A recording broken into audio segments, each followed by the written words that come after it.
Live from New Delhi, you're watching DD India News Hour, India's voice to the world. I'm Preeti Kaur. Coming up in the next 1 hour. Passenger plane collides with an army helicopter near Ronald Reagan Airport in Washington with 60 passengers on board. Several feared dead. Major relief and rescue operation underway by various agencies.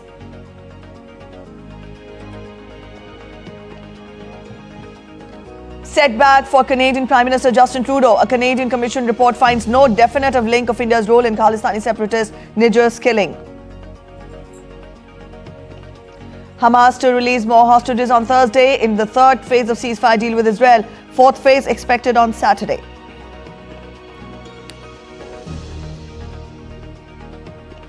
US revokes protection from departure for more than 600,000 Venezuelans to set up migrant detention center at Guantanamo Bay. Congo planning to recover territories as Rwanda-backed rebels advance south. East African bloc urges immediate ceasefire.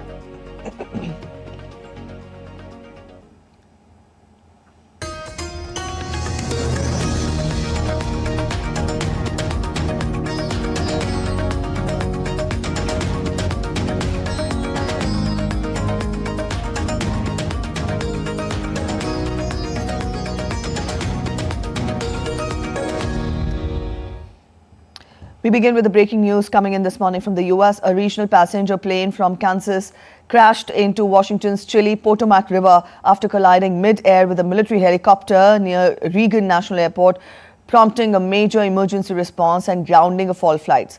There was no immediate official information about casualties. American Airlines said 60 passengers and 4 crew members were aboard. However, the plane involved, a Bombardier regional jet, can carry about 78 passengers. A US Army official said the helicopter was a Black Hawk model carrying 3 soldiers as crew aboard.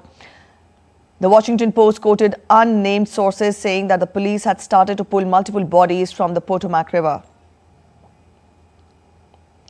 The Federal Aviation Authority ordered the grounding of all planes at Reagan Airport. Washington's police said that multiple agencies were responding to the crash site in the Potomac River. Police said fireboats had joined the operation on the river, where any work was complicated by the fact that it was dark and close to freezing. Bombardier regional jet operated by American Airlines subsidiary PSA Airlines collided in mid-air with a Sikorsky UH-60 helicopter as it approached for landing at Reagan at around 200 GMT. The plane had left from Wichita, Kansas. Meanwhile, US President Donald Trump has acknowledged the devastating accident. The statement said Trump is closely monitoring the situation. Ravi Dhiman is joining us on phone line to get us more. Ravi, good morning. Now, we've given the details of the air accident that happened in the US. You get us more details. What more can you add? What we can say is that rescue and relief ops are hindered by the inclement weather conditions. It's very chilly and frosty out there, and it is hampering the relief and rescue ops in the Potomac River. What we can say is that American Airlines has also confirmed that there were 60 people on board, apart from 4 crew members.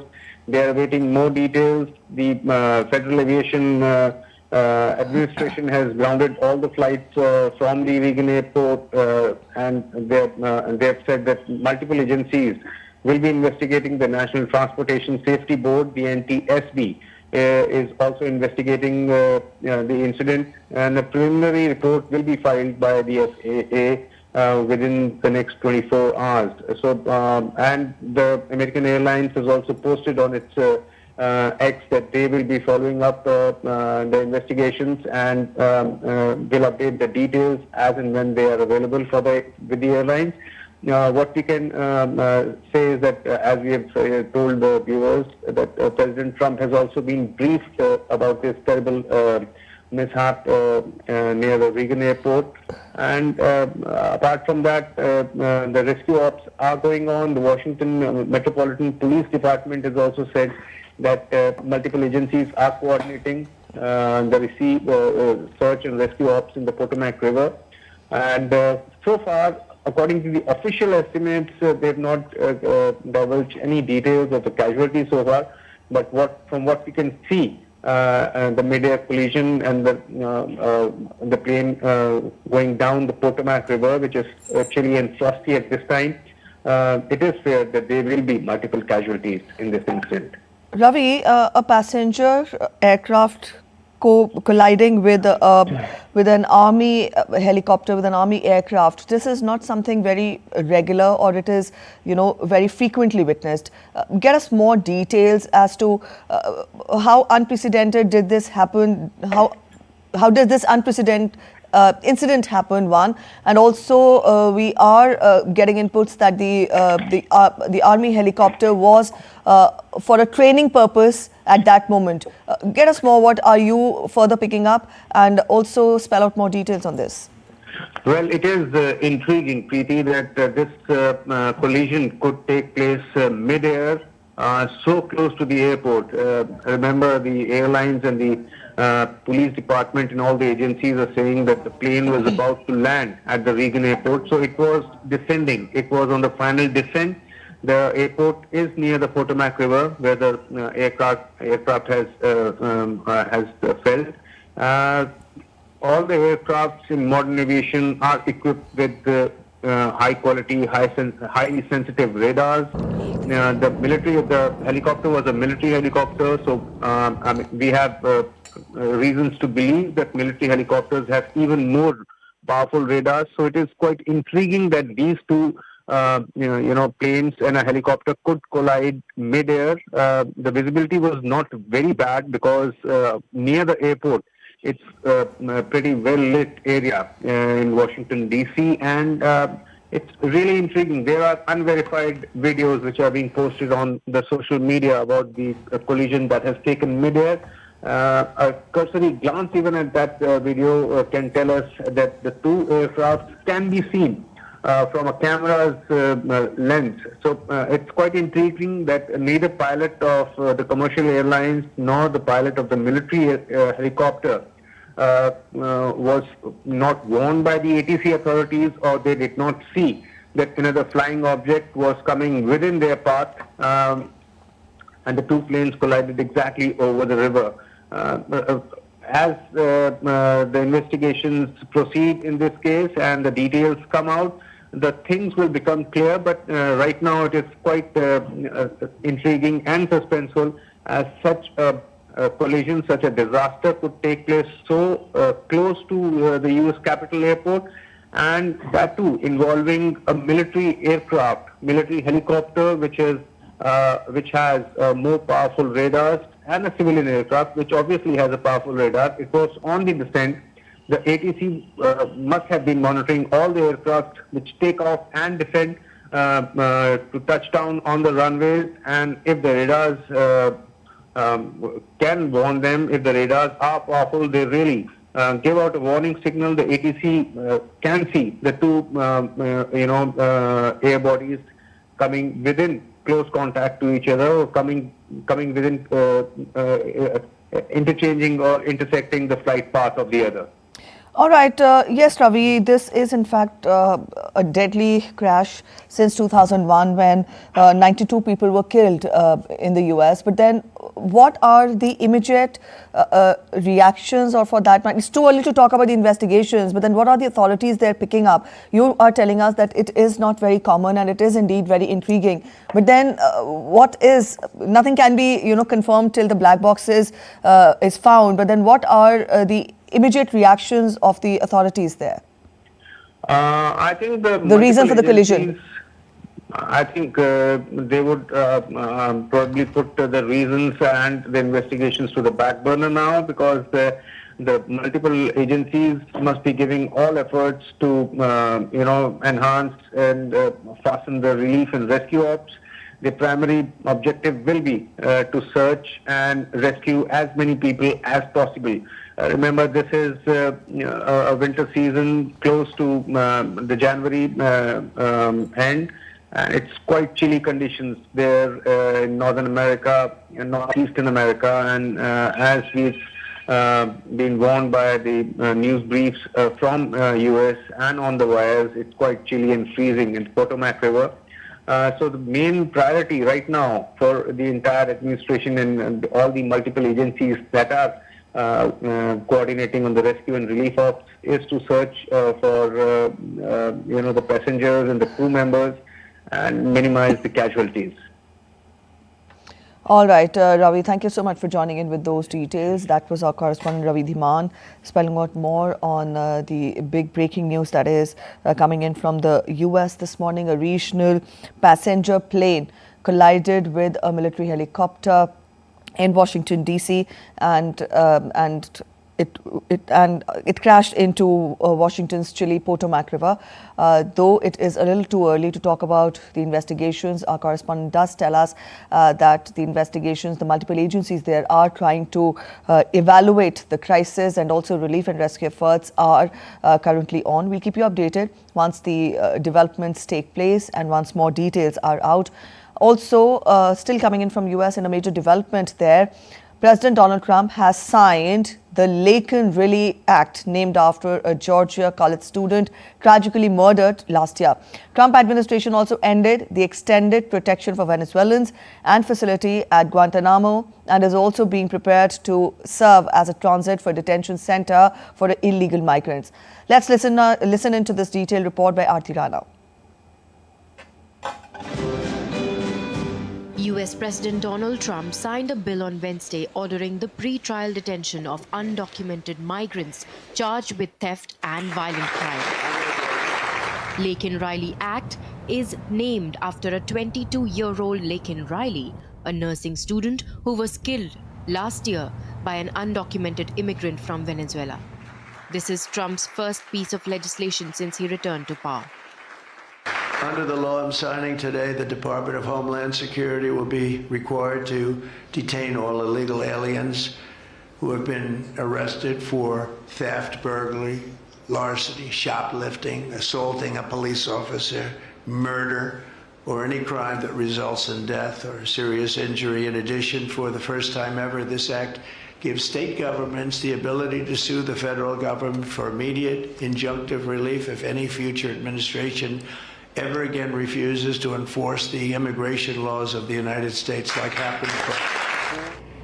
The law comes as the Trump administration ramps up efforts to target Venezuelan nationals living in the U.S. under temporary protected status, or TPS. U.S. Homeland Security Secretary Kristi Noem announced plans to reduce deportation protections for up to 600,000 Venezuelans. US President Donald Trump also unveiled a surprise plan to detain migrants in Guantanamo Bay. Trump has ordered construction of a detention camp to hold up to 30,000 people at the notorious military facility on the eastern tip of Cuba, used for holding terrorism suspects since the 9/11 attacks. This is a temporary transit, which is already the mission of Naval Station Guantanamo Bay, where we can plus up thousands and tens of thousands if necessary to humanely move illegals out of our country where they do not belong back to the countries where they came from in proper process. Cuban President Miguel Diaz-Canel criticized the proposal, calling it a violation of human rights. Amid the immigration crackdown, US military deportation flights have also intensified, with nearly 1,200 arrests being made per day. In response to this, some Maryland families are taking precautionary steps. Fearing deportation, they are seeking legal guardianship arrangements for their children. It's reality. Is some families not had other members in the family had legal issue.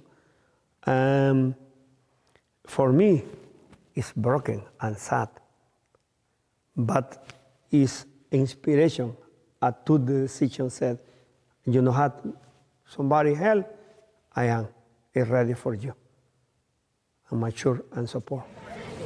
As more families face uncertainty of deportation, and with international leaders speaking out, the full impact of these decisions will unfold in the weeks ahead. Aarti Rana's report for DD India. Latin American leaders face a delicate balancing act as they navigate Trump's migrant crackdown, weighing confrontation risks against protecting citizens and amid the cancelled summit and rising tensions. We get to a report. Latin American nations are walking a tightrope. They are wary to antagonize a powerful US while aware that domestic sentiments would expect them to present the picture of a strong and independent nation. Latin American leaders have cancelled a summit to discuss US President Donald Trump's migrant crackdown as the region weighs the risks of openly confronting the firebrand US president. The dispute began when Colombian President Gustavo Petro blocked US military aircraft carrying deported migrants, prompting Trump to impose tariffs and sanctions on Colombia. Within hours, the White House claimed Colombia had folded to its demands, but analysts say the situation is more nuanced. Mexican President Claudia Sheinbaum denied being afraid of invoking Trump's ire, saying our link with Latin America exists and will continue to exist. Honduran President Xiomara Castro, who had threatened to close US military bases, struck a less defiant tone, calling for dialogue and considering chartering flights to bring home migrants. Brazil's President Luiz Inácio Lula da Silva remained silent on the treatment of migrants arriving home in handcuffs during the journey, but his government summoned the top US envoy to explain the flagrant disregard for their rights. The cancelled summit highlights the region's struggle to respond to Trump's migrant policies, with leaders weighing the risks of confrontation against the need to protect their citizens. Bureau Report, DD India. All right, DD India, Shubhendu Ghosh joins us with more. Shubhendu, good morning. Now, over the past few days, we've been seeing how strict Donald Trump is when we talk of the migrants there. First of all, help us understand how big is this crisis for the US to deal with immigrants at this moment, so much so that Donald Trump is taking a carrot and stick policy with them, and he is dealing the whole issue with an iron fist. Help us understand what is the sense of emergency or what is the sense of severity for the US to deal with this challenge of immigration at this moment? Well, Preeti, if you look at just a few months ago, the campaign of Donald Trump for the top job in the US, the heart of his campaign, it focused on the challenge of illegal immigrants in the United States. That, according to him, is at the root of all the problems that America may be facing, whether law and order or economic or strategic. And therefore, the very first piece of legislation, the very first act that Donald Trump has signed as president is the Lakan-Riley Act. It gives expansive powers to law enforcement agencies, the federal law enforcement agencies, to crack down on illegal immigrants. We've also seen in the past days the average number of illegal immigrants being held by enforcement agencies has increased 3 to 4-fold from about the daily average was about 300 arrests per day. In 2024, it has increased to about 1,000 to 1,200 already in the short span of President Trump's presidency that has just begun. So in that sense, it is a key priority for Donald Trump, and he is, through his legislation, through the executive order, of also utilizing the Guantanamo Bay, which has been traditionally reserved for the most hardcore criminals, terrorists, which came into being 22 years ago in the aftermath of the 9/11 attacks.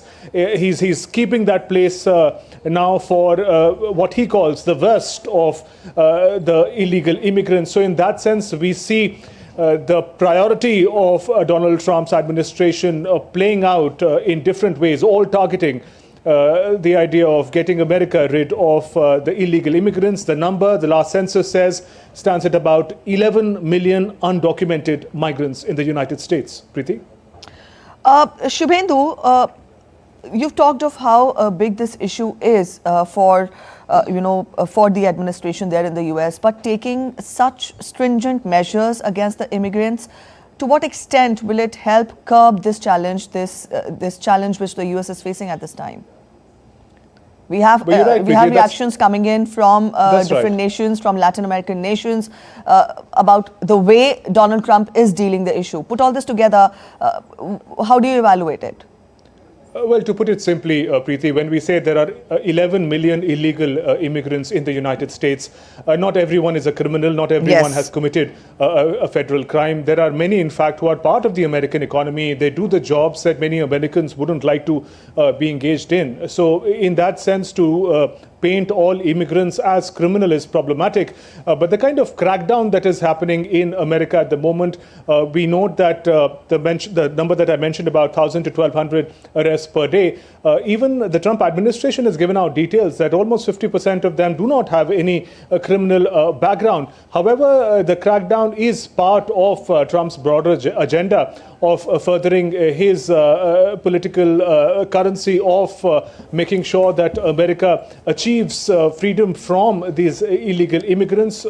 And he broadly paints them all as outsiders, as aliens.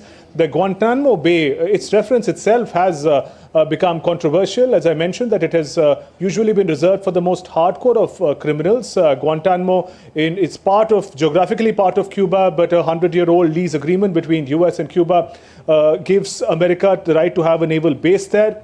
There has been a migration center there. There's also a detention center and a prison. Now these illegal immigrants, the one which the US administration looks at as the most dangerous one, are going to be moved to there. There is accommodation being arranged for about 30,000 of them.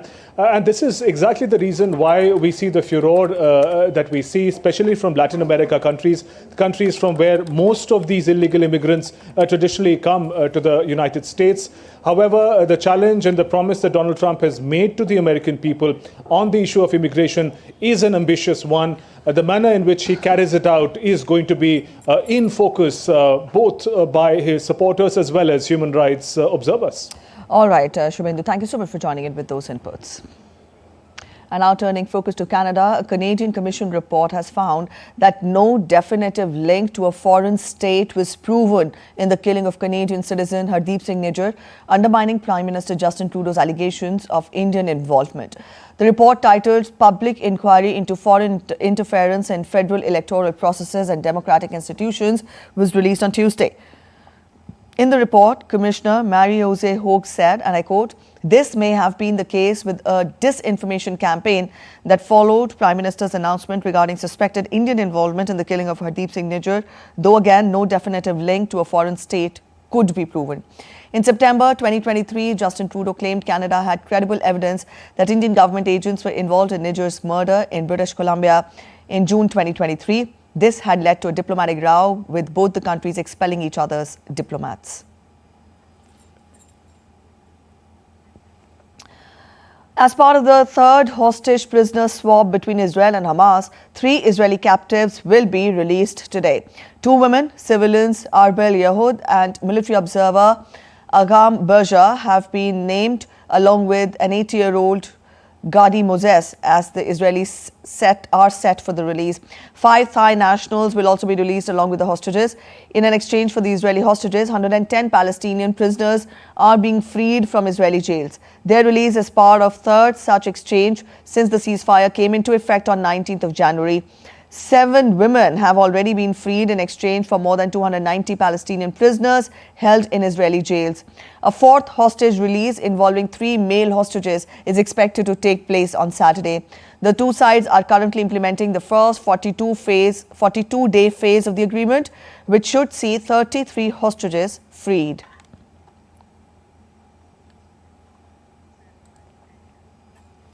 The hostages to be released today include Arbel Yehud, who was taken from her home in Nir Oz in southern Israel during the October 7th attacks. Yehud, as a woman and a civilian, should have been released last Saturday in the second exchange under the latest ceasefire deal. When she did not appear, the Israeli government accused Hamas of violating the agreement and in retaliation prevented hundreds of thousands of displaced Palestinians from returning to the north of Gaza. Israel lifted the block after Hamas pledged to release Yehud and other hostages this week. U.S. Middle East envoy Steve Witkoff met with Israeli Prime Minister Benjamin Netanyahu on Wednesday amid the Gaza ceasefire and a regional diplomatic push. The meeting comes before Netanyahu's visit to Washington next week. Israeli Prime Minister is the first foreign leader to be invited to the White House by U.S. President Trump during his second term. Earlier, Witkoff visited Gaza on Wednesday. The U.S. Special Envoy to the Middle East is in the region to oversee the implementation of the Gaza ceasefire. The U.S. Agency for International Development has told all the aid groups to immediately pause all U.S.-funded programs until further notice as humanitarian groups grapple with the lack of clarity on waivers to President Donald Trump's 90-day aid pause.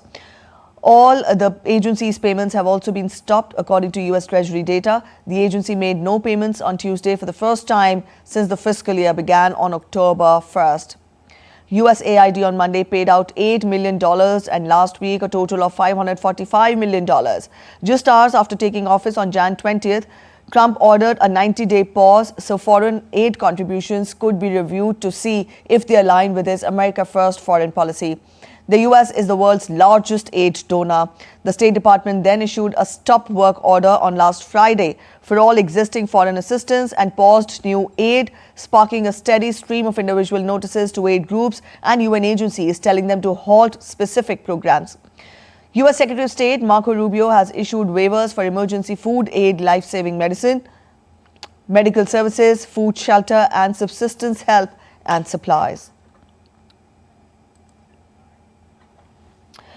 U.S. President Donald Trump has appealed his conviction for covering up hush money conviction and appointed new lawyers to expunge the first conviction. Trump named lawyers from the prestigious firm Sullivan and Cromwell in an effort to overturn the New York jury's guilty verdict and the sentence passed by the judge in the case on January 10th. Trump had sought a suspension of the criminal proceedings after a New York State appeals court dismissed his effort to have the hearing delayed. But the Supreme Court ruled that the sentencing could proceed. Trump repeatedly called the prosecution a witch hunt. Rhetoric, prosecutors argued, was designed to have a chilling effect on the legal cases against him. Syria's new leader, Ahmad al-Shara, was declared president for the transitional phase on Wednesday. Shara was also empowered to form a temporary legislative council for a transitional period until a permanent constitution for the country is decided. The announcements came during a conference on the victory of the Syrian revolution that was also attended by Shara, Foreign Minister Assad al-Shaibani, and the heads of armed factions. Addressing the conference, Shara said that the first priority in Syria was to fill a vacuum in the government in a legitimate and legal way. Syria's priorities today are: first, filling the power vacuum legitimately and legally; second, preserving civil peace by striving to achieve transitional justice and preventing acts of revenge; third, building state institutions, especially the military, security and police; fourth, to work on building development-oriented economy that is aimed at re-establishing human, agricultural, industrial and service sector resources. Fifth, Syria must regain its international and regional status and establish its foreign relations on the basis of brotherhood, respect, sovereignty and common interest. The Democratic Republic of Congo is plunged into chaos as President Felix Tshisekedi slams the international community's inaction on the escalating conflict in the eastern region. We get to more in this report. Democratic Republic of Congo President Felix Tshisekedi has slammed the international community's inaction on the escalating conflict in the eastern region, calling it a betrayal of the country. The conflict, fueled by alleged Rwanda-backed rebels, has ignited public outrage in Kinshasa, with protesters targeting foreign embassies. Tshisekedi warned of regional destabilization. While the international community has denounced the embassy attacks, Tshisekedi's plea for intervention remains ignored, leaving the region on edge. While an East African bloc urged an immediate ceasefire in Eastern Democratic Republic of Congo, M23 rebels who seized the city of Goma extended their advance on Wednesday. Congo said it planned a campaign to recover lost territory. DRC President Tshisekedi has vowed a robust military response. Face à cette situation, in the face of this situation, let me reassure you that a vigorous, coordinated response against these terrorists and their sponsors is underway. Our valiant armed forces of the Democratic Republic of Congo, symbols of courage and patriotism, are fully mobilized, ready to defend each inch of our territory. pleinement mobilisés. The conflict is largely driven by the region's vast mineral wealth, including cobalt, gold, and coltan. The eastern DRC is home to some of the world's richest mineral deposits, making it a coveted prize for armed groups and external powers. Meanwhile, nearly 300 foreign mercenaries hired by the DRC government surrendered to UN peacekeeping troops in Goma Wednesday night. The M23 armed group, allegedly backed by Rwanda, has seized 2 districts in South Kivu, eastern DRC, after capturing Goma in North Kivu. The advances have killed at least 17 people and have injured around 370, worsening the region's humanitarian crisis. Antara Sinha for DD India. You're watching DD India News Hour. We're heading for a short break, but after the break, we get you a special report on Martyrs Day, marking a moment of reflection on the profound sacrifices made in pursuit of freedom. As the nation awaits the union budget on 1st of February, we get you the budget expectations of different sections and sectors of the economy. And we will get you all the updates from Mahakumbh as the religious fervour continues in full swing.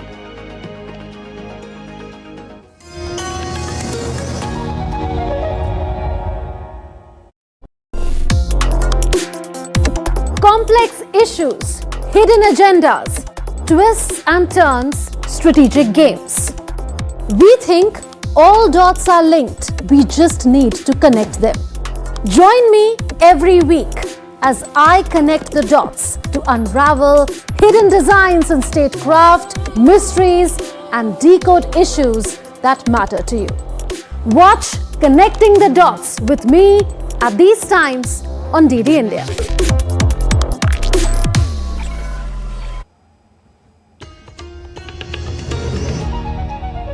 Welcome back after the break. You're watching DD India News Hour. India observed 30th of January. In India, the 30th of January is observed as Martyrs Day. The day holds great significance as it pays tribute to India's freedom fighters, soldiers and citizens who gave their lives for the country. This day is particularly significant as it marks the death anniversary of Mahatma Gandhi, the leader of India's non-violent freedom struggle. Mahatma Gandhi's vision went beyond politics. He envisioned a world where truth, non-violence and compassion could overcome hatred and division. On this day, the nation pays tribute to its brave martyrs and remembers their dedication to the cause of independence. Martyrs Day highlights the importance of freedom, patriotism, and the nation's deep respect for those who fought for its sovereignty. On this day, prayer meetings are organized to pay their respects to Mahatma Gandhi.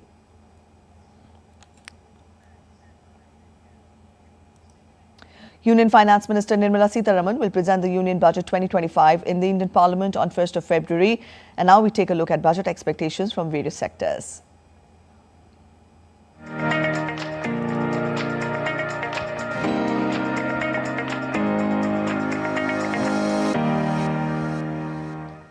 Finance Minister Nirmala Sitharaman is set to unveil the Union Budget 2025 on 1st of February. Like always, this event will be keenly watched. The Indian economy faces challenges in the first half of financial year 2025 amidst lower capital expenditure, that is capex, but this trend is expected to recover in the second half of the financial year. Let's take a look at this report.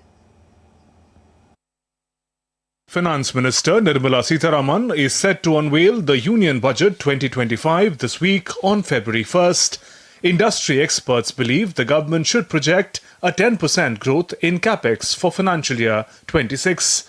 We are very sure that government will definitely prioritize infrastructure development, which we have seen in past many years during the Modi government. There has been a tremendous focus on infrastructure development. We expect that there will be at least 15% more capex for the infrastructure development in the country, as we have already seen that 1 rupee spent in infrastructure brings a growth of 3 rupee to the nation. The agriculture sector is hopeful for reforms addressing crop pricing stability through advanced minimum support price (MSP) mechanisms. The taxation industry expects the Indian government to further simplify tax norms and ease compliance. Reduce the rate of income tax on personal income tax rates for income up to 50 lakhs to 25% as against 30% right now. We also suggested that the rate of surcharge for income above 50 lakhs should also be reduced. Our next point was to increase the depreciation on electric vehicles so that the sale of electric vehicles is promoted to reduce pollution. We also suggested that the new income tax law should be more simplified from the existing one. The healthcare industry wants increased government support to address critical challenges in the sector. Health budget should be priority, and it should not be in any case less than 3% of GDP, so that we can serve common man even in the villages. Though I appreciate Ayushman Bharat is doing very well, same time nation need more budget for the healthcare facilities. From the budget of 2025, we would expect to focus on improving health access, affordability, quality, and especially long-term infrastructure improvements. These expectations reflect a cross-sectoral hope for progressive measures in budget of 2025-26 and will drive sustainable growth, enhance productivity and improve overall quality of life. Anil Thomas's report for DD India, New Delhi. As India aims to become a global tourism powerhouse, expectations are high for the Union Budget 2025 to provide a significant boost to the sector. Young entrepreneurs in the travel business are looking for policy support, financial incentives and infrastructure upgrades to fuel growth. Our correspondent Kriti Vadera reports on how the upcoming budget could shape India's tourism industry. India's tourism sector is witnessing an unprecedented rise, fueled by domestic travelers and growing global interest, from adventure tourism in the Himalayas to spiritual circuits in Varanasi and Ayodhya. The industry is evolving rapidly. Entrepreneurs are now looking at the union budget to catalyze this momentum with policy reforms and financial support. To increase the domestic travel, government should increase more and more adventure parks so that more family can able to travel. And second, I would say after post-COVID, we have seen that flight fares are going much higher. So it's not in the reach of normal people, layman people, I mean to say. So I think government must have a monitoring authority who can control these flight fares. That they should not go much high, so that in case of any medical emergency or if anybody want to travel, they can think of that they can also travel by air. Technology is reshaping travel experiences. Entrepreneurs want government support for digital payment systems and smart travel solutions to enhance ease of booking and accessibility. Government should also focus on the tax rebate for travel agents, tourism sector, for all the travel fraternity. Connectivity remains key to growth. With ambitious projects like new expressways, regional airports and high-speed rail corridors, the industry seeks increased budget allocations to improve last-mile connectivity and accessibility to offbeat locations. With the tourism sector playing a crucial role for India's economic growth, young entrepreneurs are optimistic that the Union Budget 2025 will bring the right policy push. Will it deliver to their expectations? Now all eyes remain to the Finance Minister's announcement. With camera person Anand Kumar, I am Kriti Vadera reporting from New Delhi for DD India. Startups and renewable energy sectors are acting as harbinger of India's growth trajectory. They are looking forward to Union Budget for 2025-26 with new hope and expectations. Let's listen in. Startups are key pillars of economic growth and development, creating several opportunities, introducing different innovations and creating jobs.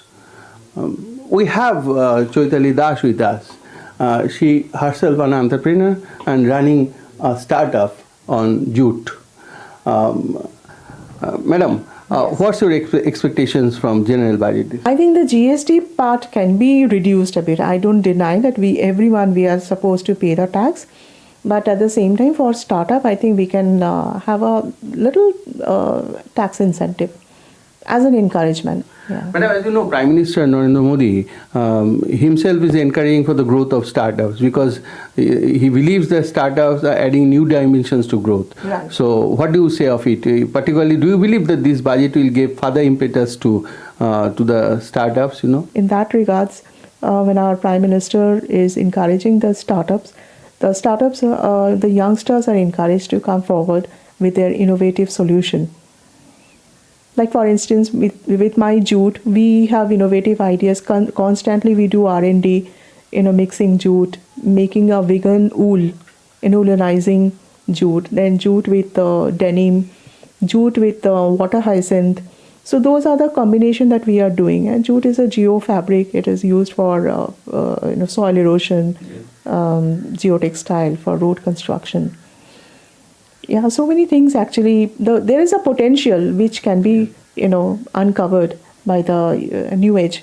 We have with us Devendra Goyal, who is chairman of Energy Council of Merchant Chamber of Commerce and Industry, and himself is very much attached with the renewable energy sector. So what's your expectation from general budget this time? See, my expectation from the general budget is government is pretty optimistic in a way that we have to add an additional capacity of almost like 250 gigawatts in next 5 years. But the supported infrastructure is not there, for which government also has to look after, which is grid connectivity and transmission line. That pace has to be matched with the generation idea that they have. Right now there's a gap between the generation and the distribution projects and the ideas of distributing the power. For India to become a green energy hub, what I personally feel is that they should not be doing a fragmented solar park, rather they should be coming up with a major solar park.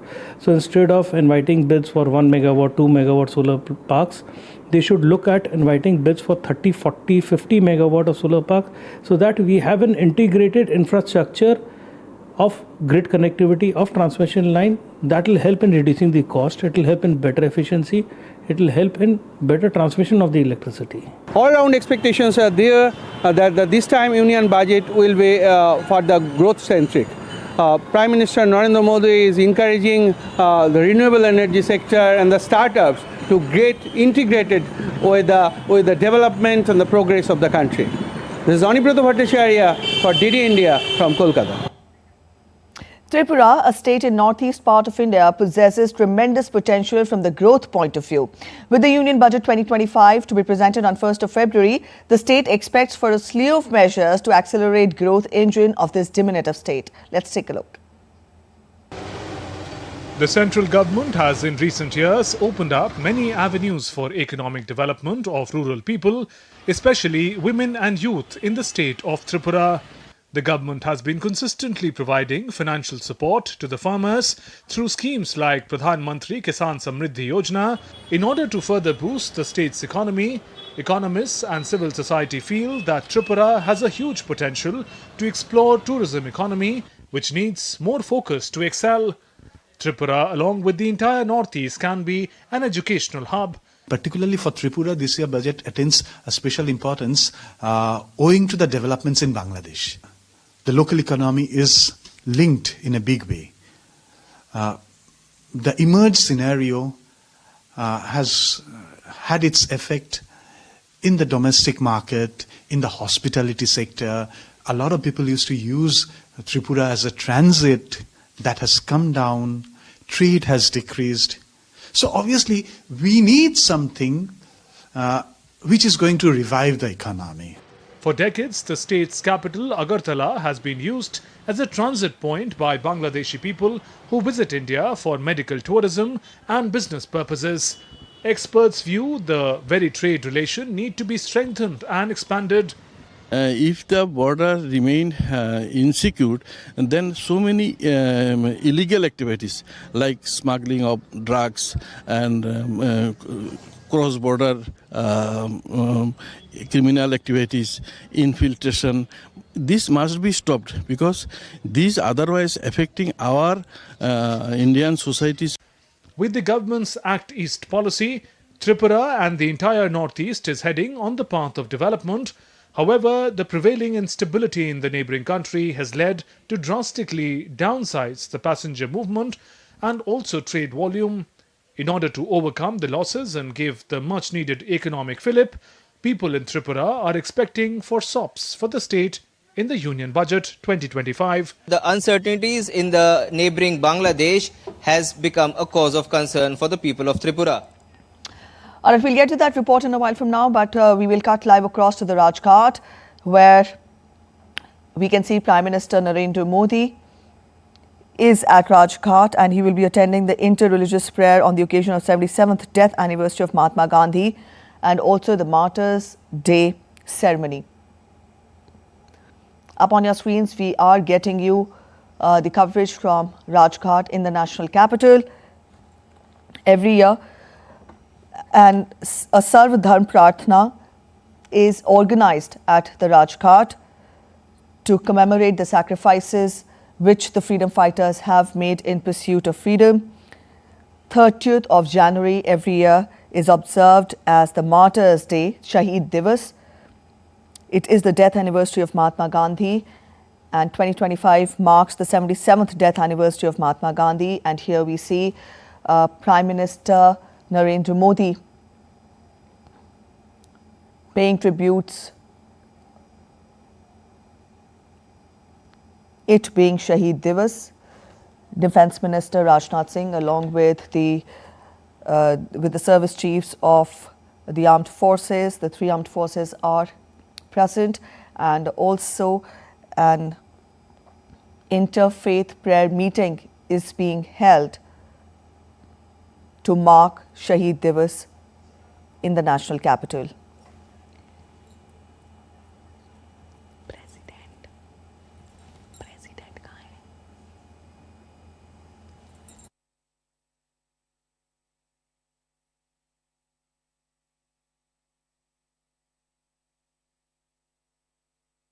Respects to Father of the Nation Mahatma Gandhi on the 77th death anniversary.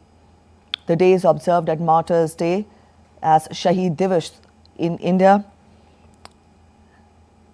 A Sarv Dharm Prarthana Sabha is organized. It is the 77th death anniversary of Mahatma Gandhi. And here we see Prime Minister Narendra Modi at Raj Ghat paying his obeisance, paying his tributes to Father of the Nation, Mahatma Gandhi.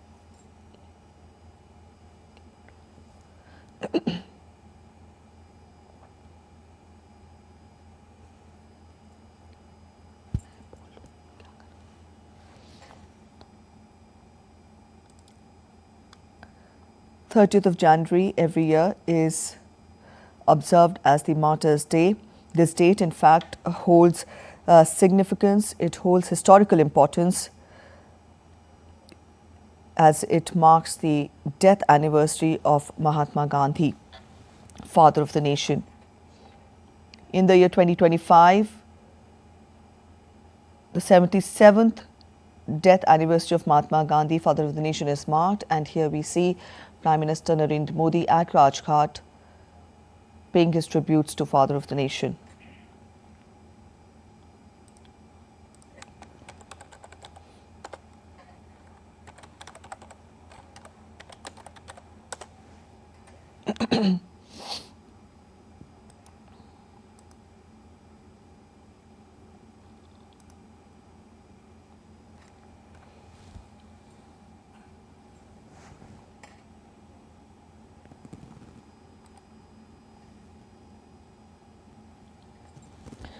Father of the Nation Mahatma Gandhi was assassinated on 30th of January by Nathuram Godse, and his death was followed by a public outpourings of grief. This day, 30th of January, marks the saddest day in the history of India's independence struggle. Martyrs Day is observed on 30th of January every year. Shaheed Divas is observed on 30th of January every year to remember Mahatma Gandhi's contribution to India and his sacrifices during the freedom struggle.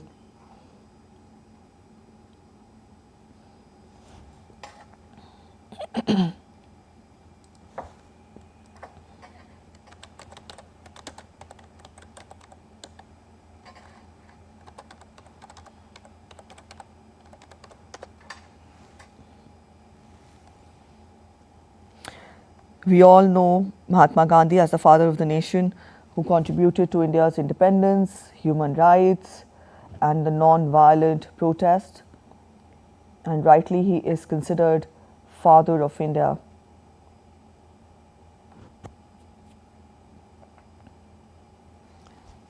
Mahatma Gandhi led the country in the non-cooperation movement in 1922, and also the Salt March in 1930. And up on your screens, we see Vice President Jagdeep Dhankar at Raj Ghat to pay his tributes to Father of the Nation, Mahatma Gandhi. These are the visuals we're getting for you from Raj Ghat, where leaders of the country have gathered to pay their respects to Father of the Nation on the death anniversary. 2025 marks the 77th death anniversary of Mahatma Gandhi. The day is observed as Shahid Divas in India, and here we see Vice President Jagdeep Dhankar at Raj Ghat offering his respect to Father of the Nation, Mahatma Gandhi. Mahatma Gandhi also led the Quit India movement in 1942, and the nation remembers his immense contribution in the freedom struggle.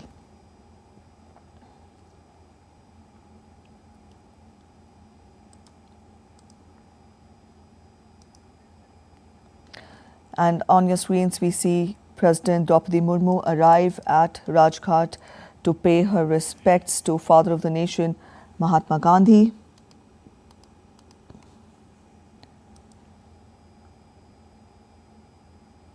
President, Vice President and Prime Minister at Raj Ghat to pay respects to Father of the Nation, Mahatma Gandhi, on his death anniversary today. The nation is observing Shahid Divas. We all know Mahatma Gandhi as one of the greatest national and civil rights leader of the 20th century. He was a lawyer, he was a politician, and he was an activist in the struggle for India's independence, India's struggle for social justice. He is also known for his doctrine of non-violent protest, satyagraha as we call it, to achieve political and social progress. Up on your screens, we see President Draupadi Murmu in Raj Ghat, in fact at Raj Ghat, to pay tributes to Father of the Nation, Mahatma Gandhi. An interfaith religious prayer meeting is being held at Raj Ghat on the occasion of Martyrs Day, and we also see the three chiefs of the armed forces at Raj Ghat, along with President, Vice President and Prime Minister at Raj Ghat to pay their respects, leading the nation in paying respects to Father of the Nation, Mahatma Gandhi, on his death anniversary today.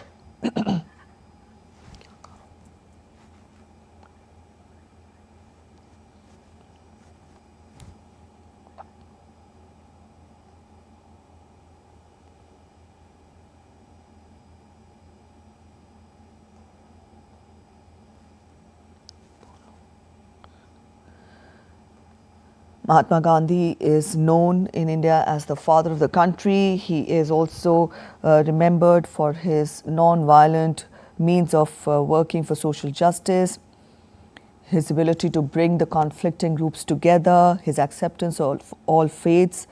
The idea of non-violent protests or satyagraha has in fact inspired civil rights leaders across the world as well. In today's times, Gandhiji is one of the most universally known figures in the world.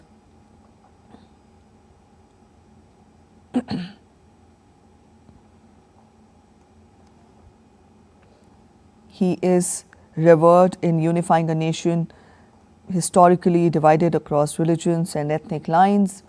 And today we all pay our respects to Father of the Nation Mahatma Gandhi on his death anniversary today.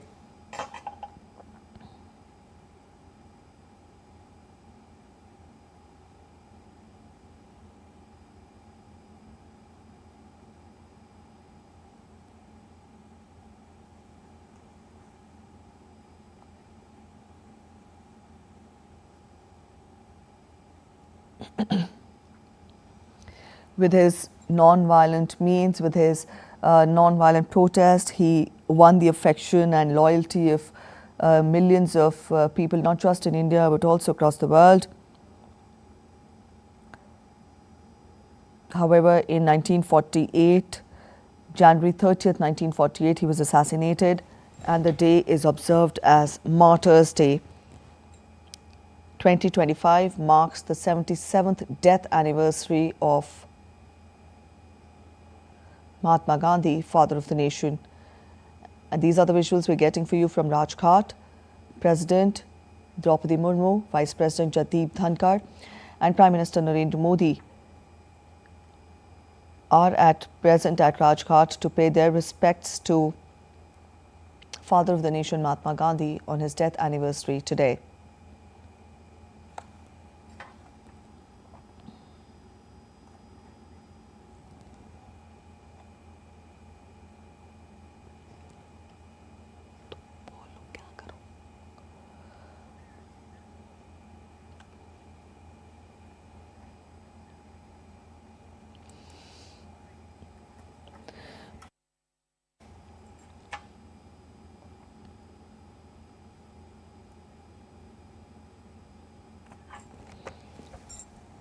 Martyrs' Day is recognized nationally on 30th of January to mark the assassination of Mahatma Gandhi in 1948. On the occasion of Shaheed Divas, President, Vice President, Prime Minister, Defence Minister, the Chief of Defence Staff, and also the three service chiefs gather at Raj Ghat, the Samadhi of Mahatma Gandhi. And as we see, they lay wreaths decorated with flowers to pay their respects to Father of the Nation.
Raghupati Raghav राजा राम पतित पावन सीताराम।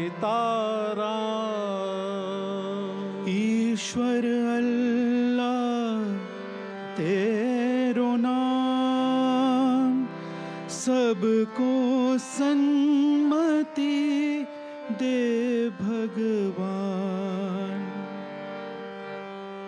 रघुपति राघव राजा राम पतित पावन सीताराम। रघुपति राघव राजा राम पतित पावन सीताराम। रघुपति राघव राजा राम। रघुपति राघव राजा राम। रघुपति राघव राजा राम। रघुपति राघव राजा राम। रघुपति राघव राजा राम पतित पावन सीताराम। ईश्वर अल्लाह तेरो नाम। ईश्वर अल्लाह तेरो नाम। ईश्वर अल्लाह तेरो नाम। ईश्वर अल्लाह तेरो सबको सन्मति दे भगवान, सबको सन्मति दे भगवान। रघुपति राघव राजा राम, पतित पावन सीताराम। रघुपति राघव राजा राम, पतित पावन सीताराम। रघुपति राघव राजा राम, पतित पावन सीताराम। ईश्वर अल्लाह तेरो नाम, ईश्वर अल्लाह तेरो नाम। सबको सन्मति दे भगवान, सबको सन्मति दे भगवान। रघुपति राघव राजा राम, पतित पावन सीताराम। रघुपति राघव राजा राम, पतित पावन सीताराम। रघुपति राघव राजा राम, पतित पावन Sitaram.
Alright, so these were the visuals we're getting for you from Raj Ghat, where the President, Draupadi Murmu, where Vice President Jagdeep Dhankar and Prime Minister Narendra Modi led the nation in paying tributes to Father of the Nation, Mahatma Gandhi, on the occasion of his death anniversary today. 2025 marks the 77th death anniversary of Father of the Nation, Mahatma Gandhi, and the day is observed in India as Martyrs Day.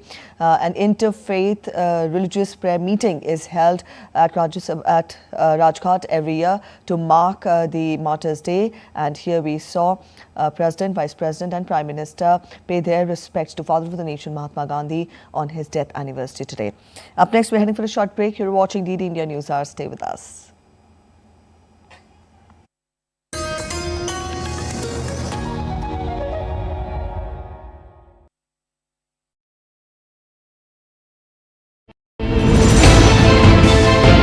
Geopolitics and trade deals.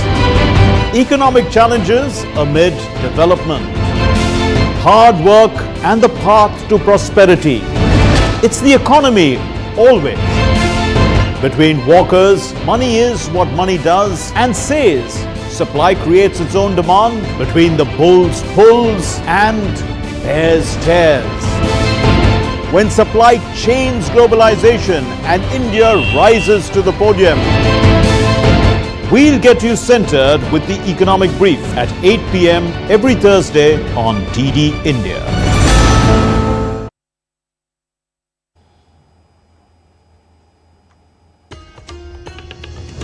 Welcome back after the break. You're watching DD India NewsNight, and now we get to more updates on the mid-air collision between U.S. plane, Army helicopter in Washington. U.S. President Donald Trump took stock of the situation and said that the plane crash should have been prevented. An inquiry has been ordered into the collision. Reportedly, 18 bodies have been recovered from Potomac River. A massive search and rescue operation is underway in the nearby Potomac River. American Airlines says that 60 passengers and 4 crew members were on board. As per the U.S. military spokesperson, the U.S. Army Black Hawk helicopter involved in Wednesday's crash near Washington was on a training flight when it collided mid-air with the passenger jet. The Federal Aviation Authority ordered the groundings of all planes at Reagan Airport. Washington's police said that multiple agencies were responding to the crash site in the Potomac River. Police said fireboats had joined the operation on the river, where any work was complicated by the fact that it was dark and close to freezing.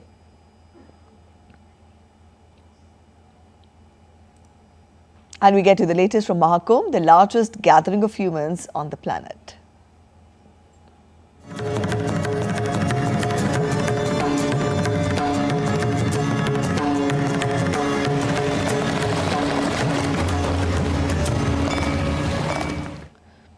The Mahakumbh fervour still continues, with devotees from India and across the globe coming to Prayagraj on the auspicious occasion of Mauni Amavasya, the second Amrit Snan of the Mahakumbh 2025 on Wednesday. Crores of devotees took the holy dip at the eternal and pure Triveni Sangam at Prayagraj.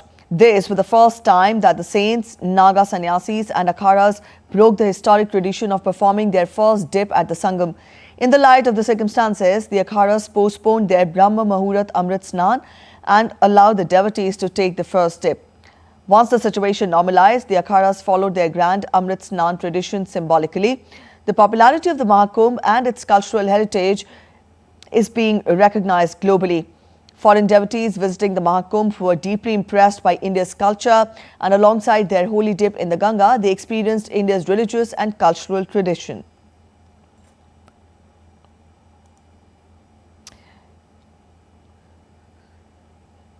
Meanwhile, taking stringent action, Uttar Pradesh Chief Minister Yogi Adityanath ordered a judicial probe into the stampede at Mahakumbh on Wednesday. He also announced 25 lakh rupees as compensation for the families of the deceased. A 3-member judicial commission has been tasked with submitting its report within a month. Chief Secretary Manoj Kumar Singh and DGP Prashant Kumar will visit Prayagraj today to assess and reinforce crowd management strategies for the upcoming bathing days.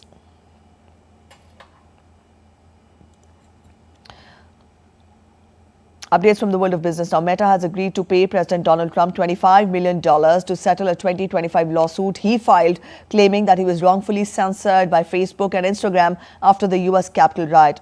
It is seen as a victory for Trump, as $22 million of the payment will go towards funding Trump's future presidential library. Remainder will cover legal fee and payment to other plaintiffs in the case. Meta in the settlement will not admit wrongdoing over the suspensions of Trump's accounts. Trump had widely criticized social media platforms for suspending his accounts after the January 6, 2021 insurrection. Zuckerberg has expressed support for Trump, and he has tweaked Meta's policies to lift restrictions on some content within the company's apps, which include Facebook, Instagram, Threads, and WhatsApp. In December, ABC News agreed to pay a $15 million settlement payment to resolve a defamation lawsuit brought by Trump, stemming from the on-air comments about him made by a top anchor. Meanwhile, Meta Platforms forecast first quarter revenue below Wall Street estimates, signaling its bets on pricey artificial intelligence-powered tools was struggling to attract additional digital ad dollars to its social media platforms. The company expected quarterly revenue between $39.5 billion and $41.8 billion, as compared to the analyst average estimates of $41.72 billion. Promising a simplification shock, the European Union unveiled a much-anticipated blueprint to revamp the region's economic model on Wednesday. Coming early in EU chief Ursula von der Leyen's second term, the publication of the Competitiveness Compass aims to mark a change of tack towards a more business-friendly Brussels. Faced with US President Donald Trump's tariff threats and China's fast ascent in key industrial and digital sectors, EU is under pressure to make life easier for its firms. It hopes to get back in the race by implementing recommendations made last year by former Italian leaders Enrico Letta and Mario Draghi. Sri Lanka's central bank expects headline inflation to remain negative in the near term in the crisis-stricken island. In its latest policy review, the central bank has said that inflation is expected to gradually rise to the target of 5% by mid-2025. The headline inflation has remained in the negative territory for the last 4 months, with December 2024 recording it at -2%. The island's economy had faced a crunch in 2022 when it faced an acute forex shortage. Since then, Sri Lanka has received generous assistance from India worth $4.5 billion and has secured a $2.9 billion package from IMF.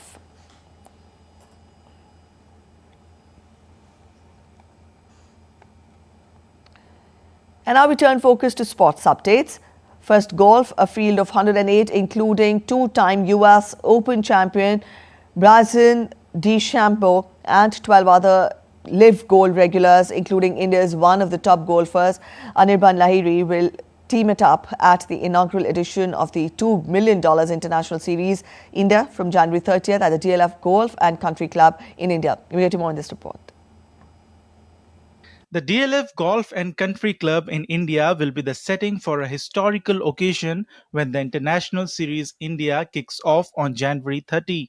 The tournament will be the first of 10 high-profile events on the 2025 Asian Tour calendar and will feature reigning US Open champion Bryson DeChambeau.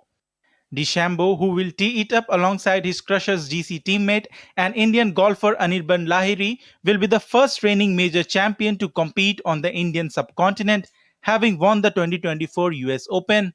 The two-time major champion is the main attraction in a 108-man field that includes another 12 Live Golf League players, the cream of the Asian Tour, and 25 different nationalities. My goal this week is just to execute my game plan. It's a very tough golf course, I'm sure everyone's been saying that, but just make sure to give my full effort for the shot that I want, play with as less fear as I can, and just give a good effort out there. The DLF GCC is expecting a good turnaround and along with the International Series management has brought a LIV golf touch to the event.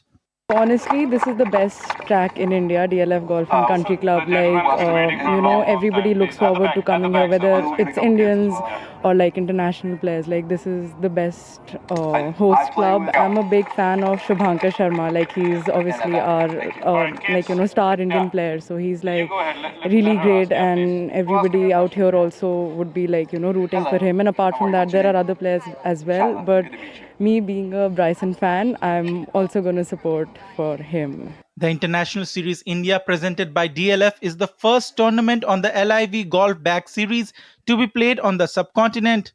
The series offers players from all over the world a pathway onto the Live Golf League, with the end-of-season rankings champion guaranteed a place on the roster for the following season. The International Series India tees off at the prestigious DLF Golf and Country Club. This highly anticipated event brings together top golfers from around the world to compete for the coveted title. With its picturesque landscape and world-class facilities, the club provides an ideal setting for this international golfing extravaganza. The International Series India is set to be an unforgettable experience for sports enthusiasts and players and spectators alike. With cameraman Saurav Bakshi, this is Abhishek Prasad for DD India. All right, on to chess now. India's D. Gukesh continued his dominant run at the 2025 Tata Steel Chess Tournament in the Netherlands. He defended Dutch Grandmaster Max Warmerdam in round 10 to maintain his lead in the Masters category. Playing with the black pieces, Gukesh capitalized on a critical blunder by Warmerdam to secure victory on the move 27. Earlier in round 9, he took the sole lead after defeating Leon Luke Mendonca, while former co-leaders R. Pragananda and Nodirbek Abusatarov dropped points.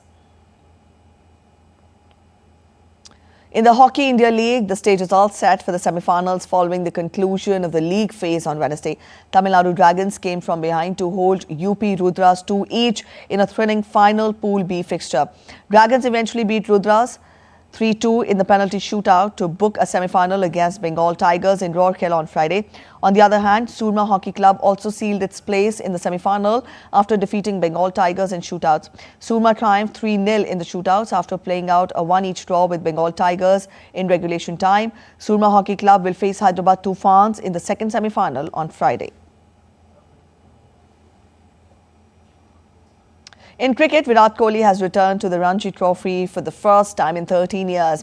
The former Indian captain is playing for Delhi in the final round of the group stage against Railways at the Arun Jaitley Stadium in New Delhi on Thursday. Kohli follows the likes of Rohit Sharma and Rishabh Pant in returning to the domestic circuit after the Board of Control for Cricket in India made participation mandatory for senior team selection. Before heading to Delhi, Kohli trained in Mumbai with former Indian batting coach Sanjay Bangad. World Rugby has announced Sydney as the host for the 2027 Men's Rugby World Cup final. Stadium Australia, which hosts the 2000 Olympics and opening and closing ceremonies, is slated to host the 2027 final and both the semis. Sydney will also stage the bronze medal match, 2 quarterfinals, 2 round of 16 matches and 5 pool matches. Brisbane will host the other 2 quarters finals along with 2 round of 16 matches and 6 pool matches, while Perth will have 2 round of 16 matches and 5 pool matches, including the tournament opener. Defending champions Real Madrid secured Champions League playoff draw by beating Stade Brest 3-0 in the last round of the first phase on Wednesday. Rodrigo scored the first and last goals after 26 and 78 minutes respectively, while Jude Bellingham netted the second in the 56th minute. Despite the loss, Brest will also feature in the 2-leg playoffs as an unseeded team in their first European campaign. Meanwhile, Benfica also secured a place in the Champions League playoffs with a 2-0 win against already qualified Juventus. Manchester City kept their Champions League campaign alive by beating Belgian side Club Brugge by 3-1 in a nervy must-win match on Wednesday. Goals from Mateo Kovacic and substitute Samino, along with an own goal from Brugge, led the City to a crucial win. The victory secured Pep Guardiola's men a spot in the 2-legged playoff knockout round. Before the game, a fire had broken out in the merchandise stand outside the Etihad Stadium. The fire broke out near the entrance to the West Stand when the City were unveiling their new January signature signings nearby.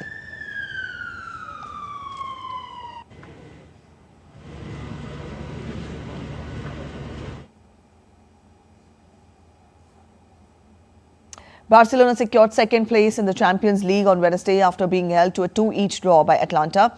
Hansi Flick's team finished the league phase second on 19 points, ahead of Arsenal and Inter Milan on goal difference thanks to goals from Lamine Yamal and Ronald Araujo.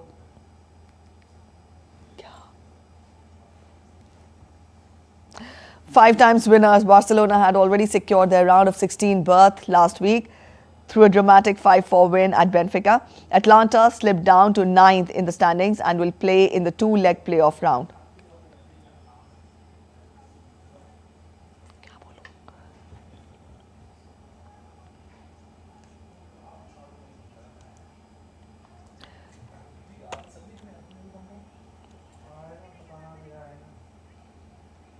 All right, we have been getting you the details on the airplane crash in Washington, D.C. We'll take you to the live news conference at Reagan Washington Airport after the mid-air collision. American Airlines leadership is on the way to Washington as well, and officials are in the airport talking to families now.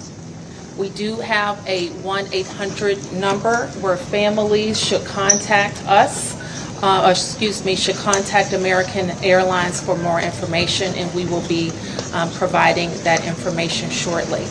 I am going to turn to a number of officials to provide as much information as we can this evening, and we expect to have more frequent briefings at daylight.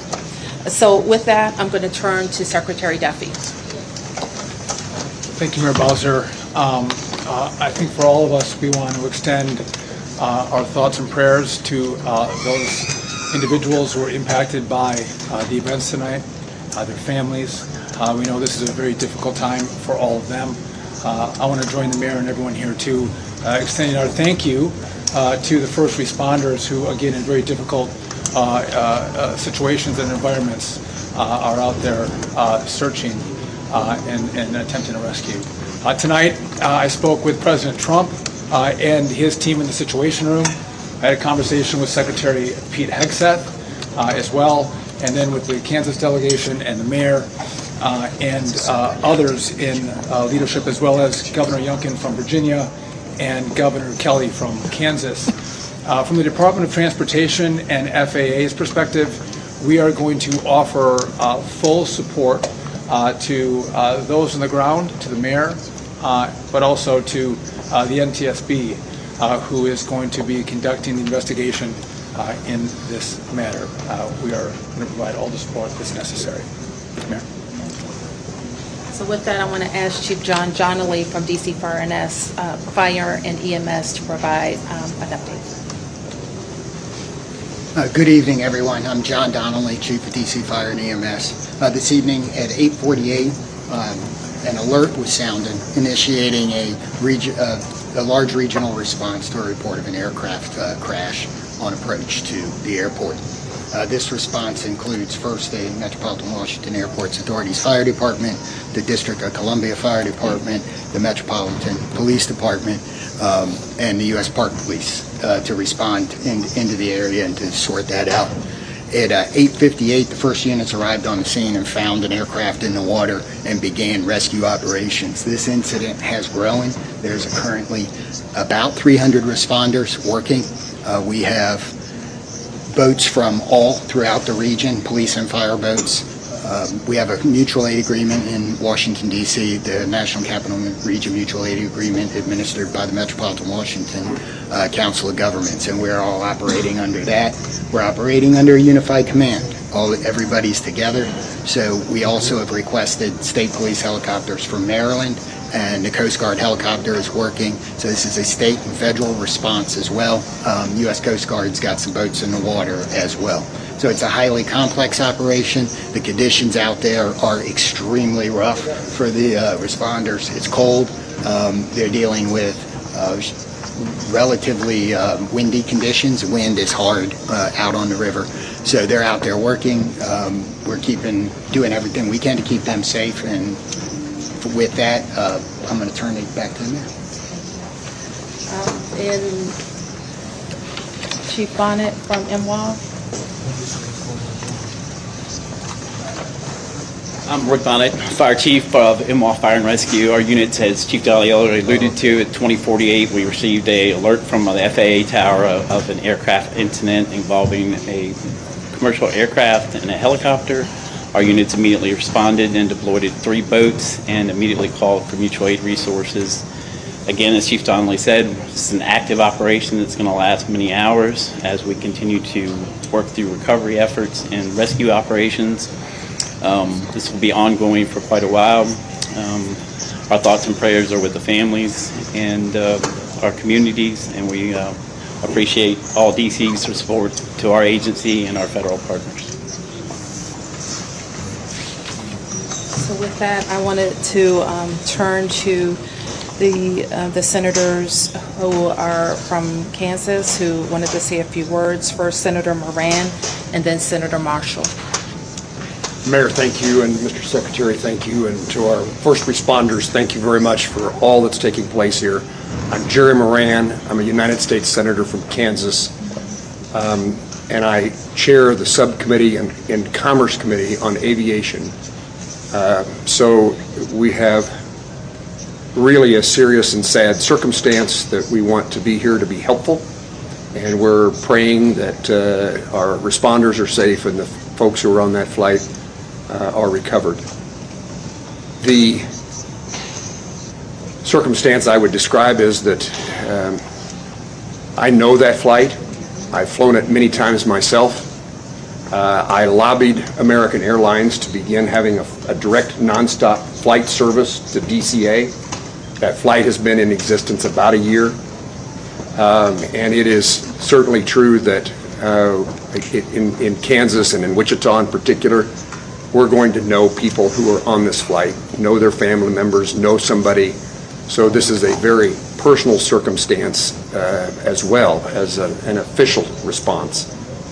And again, we will do everything we can to make certain that we're supportive of the rescue efforts, and we'll do everything we can to make certain that our subcommittee and Congress is engaged in what needs to take place following the outcome of this evening and this month's kind of investigation. I've talked to NTSB, I've talked to the White House, I've talked to the Department of Defense, and I've talked to the CEO of American Airlines, and there is all of us pulling together for the best outcome possible.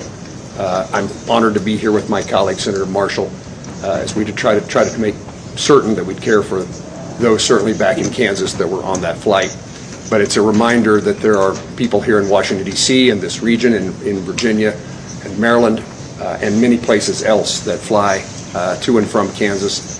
And so we're rooting and supporting all those, regardless of where you're from. And Mayor, I appreciate the gathering here for us to try to provide information to those in Kansas and across your city. Thank you.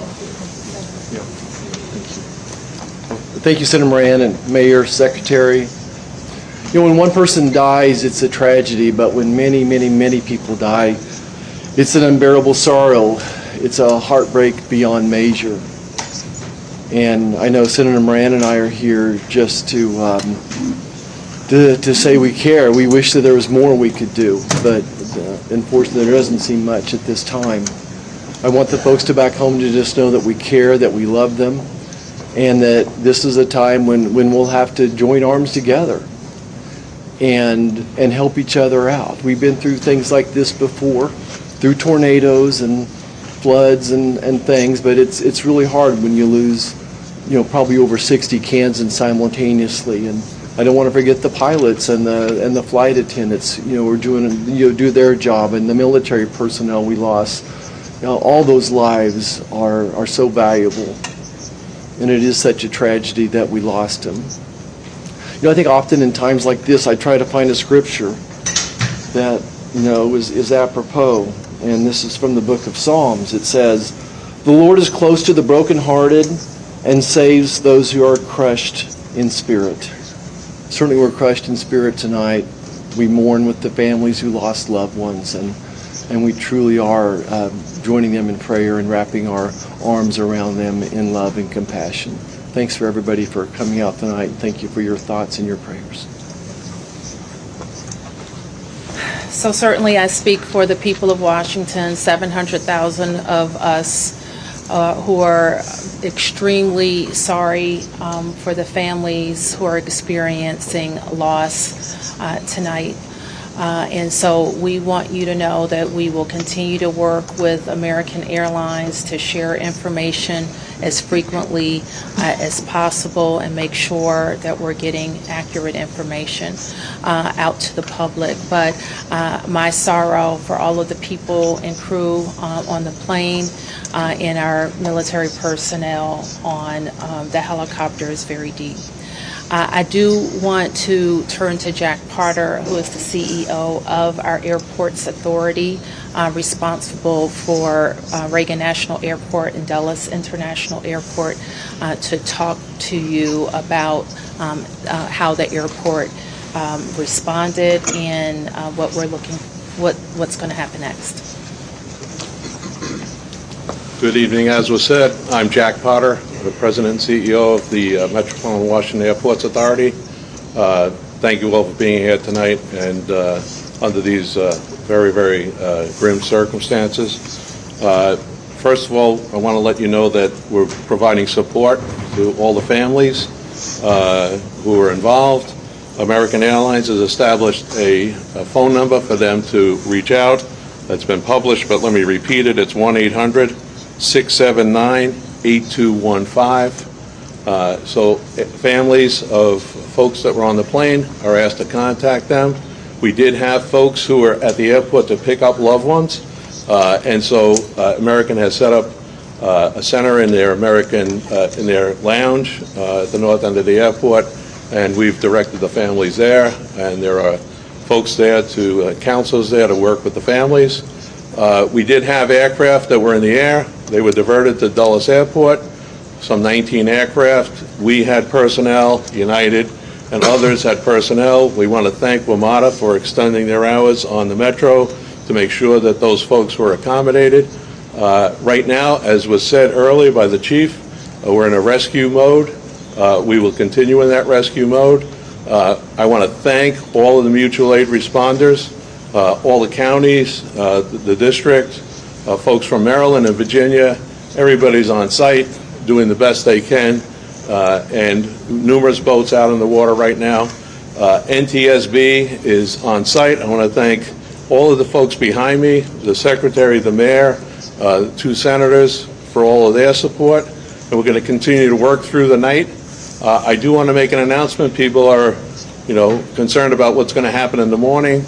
Reagan National Airport will be closed until 11 o'clock. That's when the first flights will take off.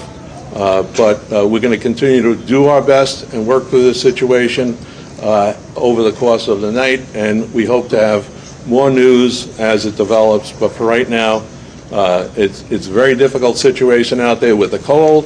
It's very dark, but there are numerous boats out there. There are dive teams out there.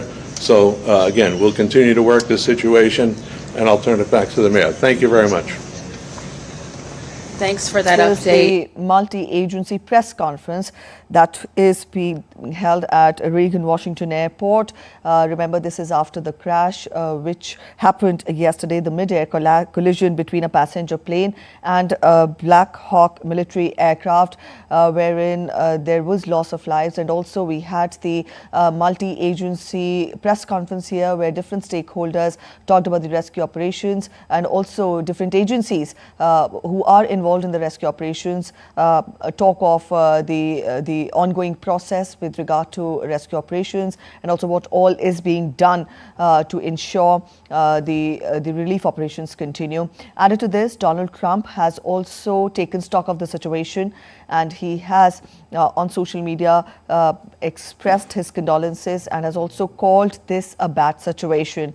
Up on your screens, we have reactions coming in from Donald Trump. The airplane was on a perfect and routine line of approach to the airport. The helicopter was going straight at the airplane for an extended period of time. Also, he calls it the lights on the plane were blazing. Why didn't the helicopter go up or down or turn? Why didn't the control tower tell the helicopter what to do instead of asking if they saw the plane? This is a bad situation that looks like it should have been prevented. Not good, says the president. So this was the latest with regard to the mid-air collision that happened in Washington, D.C. Up next, we are ending this bulletin, but we'll get to the details of this press conference and the bulletins that follow. As of now, thanks for watching. Bye-bye.